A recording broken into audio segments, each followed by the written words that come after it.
संगति का असर।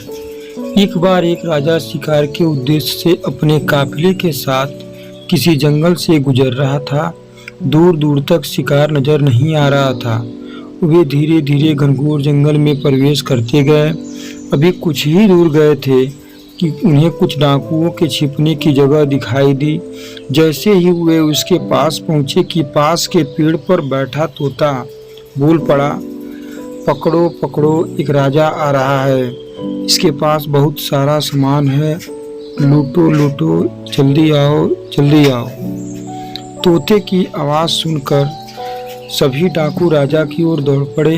डाकुओं को अपनी ओर आते देखकर राजा और उसके सैनिक दौड़कर भाग खड़े हुए।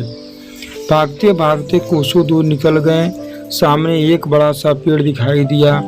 कुछ देर सुस्ताने के लिए उस पेड़ के पास चले गए। जैसे ही पेड़ के पास पहुंचे कि उस पेड़ पर बैठा तोता बोल पड़ा, आओ राजन, हमारे साधु महात्मा की कुटी में आपका स्वागत है।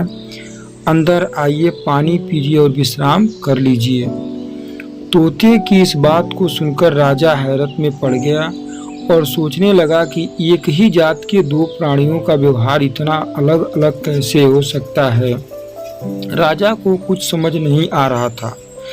वह तोता की बात मानकर अंदर साधु की कुटिया की ओर चला गया। साधु महात्मा को प्रणाम कर उनके समीप बैठ गया और अपनी सारी कहानी सुनाई और फिर धीरे से पूछा, ऋषिवर, इन दोनों तोते के व्यवहार में आखिर इतना अंतर क्यों है? साधु महात्मा धैर्य से सारी बातें सुनी और बोले, ये कुछ नहीं राजन, बस संगति का असर है।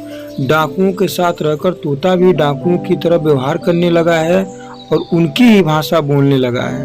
अर्थात जो जिस वातावरण में रहता है वह वैसा ही बन जाता है। कहने का तात्पर्य यह है कि मूर्ख भी विद्वानों के साथ रहकर विद्वान बन जाता है, और अगर विद्वान भी मूर्खों के संगत में रहता है तो उसके अंदर भी मूर्खता आ जाती है। इसलिए हमें संगति सोच समझकर करनी चाहिए।